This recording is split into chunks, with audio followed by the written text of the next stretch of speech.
আজকে হবে রুই মাছের ঝোল আর পাঙ্গাস মাছ, দুটো মাছ হবে।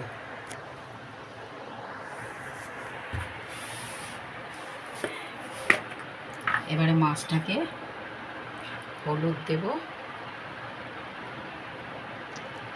এদিকে দেখো,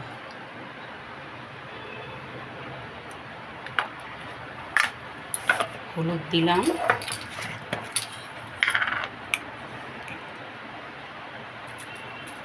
নুন দিচ্ছি, স্বাদ মতো নুন দেব। এদিকে দেখাও, যখন যেদিকে হাতটা ঘোরাবো তখন সেদিকে দেখাবো। নুন দিলাম, এইবারে দেব একটু তেল।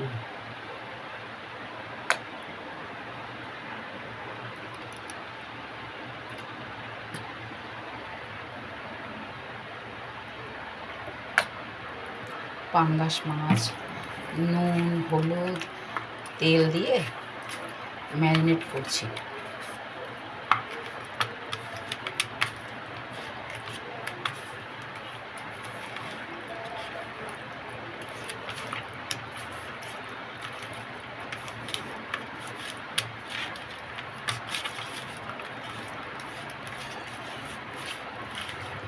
এটা মাখা হয়ে গেল, এবারে নামাজটা।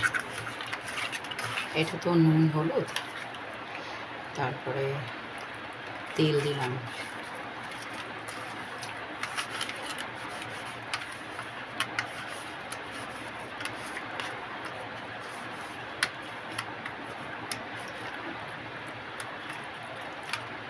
নুন হলুদ তেল দিয়ে মাখিয়ে আধা ঘন্টা রেখে দেব,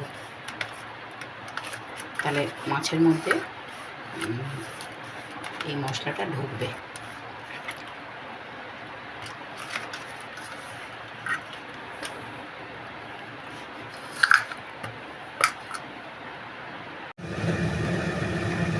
কড়াই গরম হয়ে গেছে,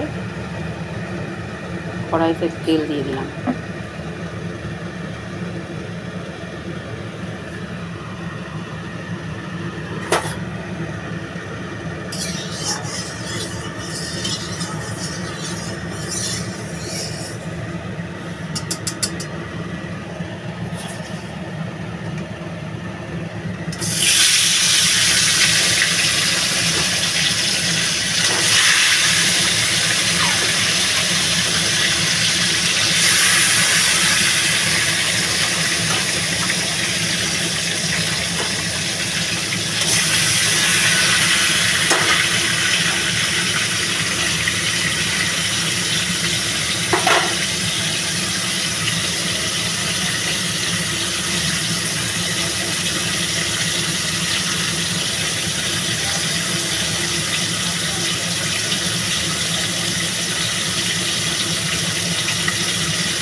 মাছ ভাজা আমার হয়ে গেছে।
মাছ ভাজা হয়ে গেছে, এবারে একটুখানি জিরে দেব ফোড়ন,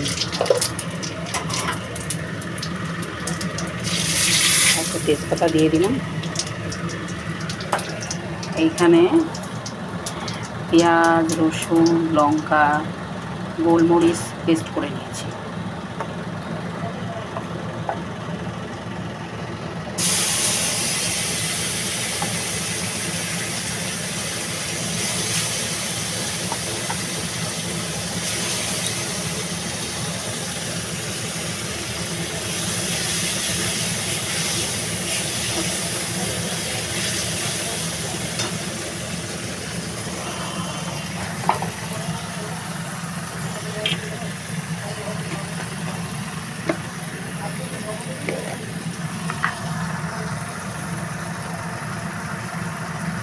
দেব হলুদ,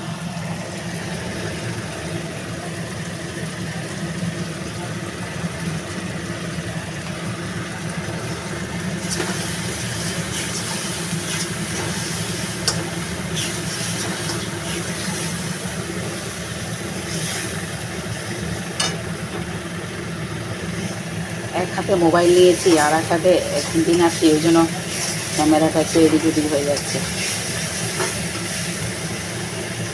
এখানে পেঁয়াজ, রসুন, লঙ্কা, গোলমরিচ, হলুদ দিয়ে কষিয়ে নিলাম।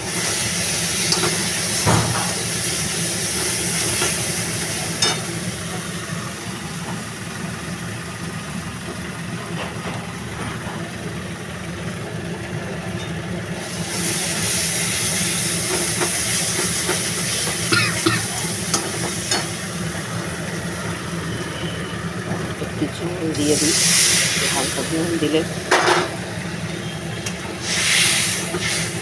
কষানোটা ভালো।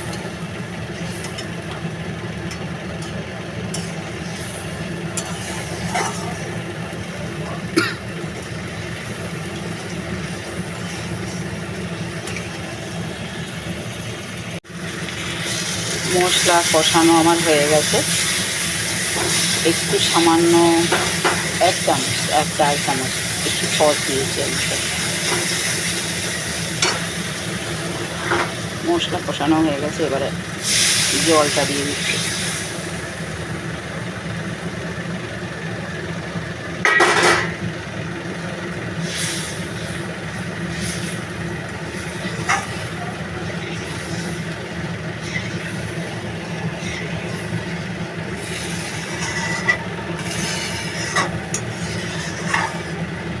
আমার ঠান্ডা লেগে না গলাটা বসে গেছে, এই জন্য আমার কথাগুলো খুব ভারী ভারী আওয়াজ আসছে।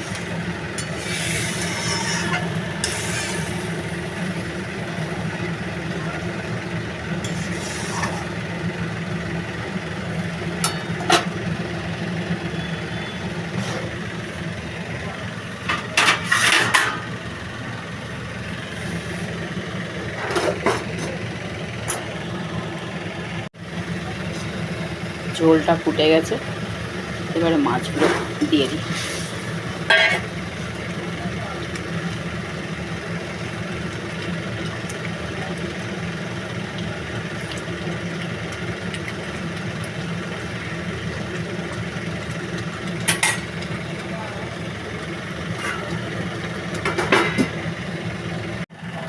একটু নুন দিতে হবে মাছে, স্বাদ মতো নুন দিয়ে দিচ্ছি।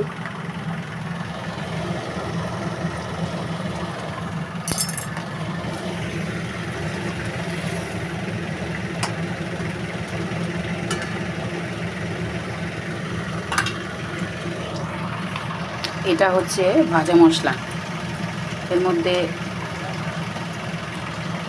শুকনো লঙ্কা আছে অল্প, আর ধনে, জিরে, তারপরে দারচিনি, এলাচ, লবঙ্গ সব একসাথে মিশিয়ে একটু হালকা গরম করে তেলে নিয়ে ভেজে নিয়ে গুঁড়ো করে রেখে দিয়েছি। এই মশলাটা আমার অনেক দিন চলে, যখন কোনো রান্না করি এই রান্না শেষে এই মশলাটা দিই, সুন্দর একটা গন্ধ ছাড়ে।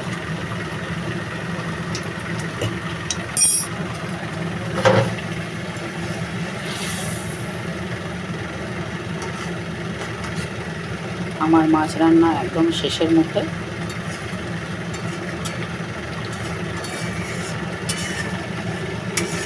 এই ভাজা মশলাটা নামানোর আগে দিতে হয়। মশলাটা দিয়ে ওই 2 থেকে 3 মিনিট ফোটালেই হয়ে যায়।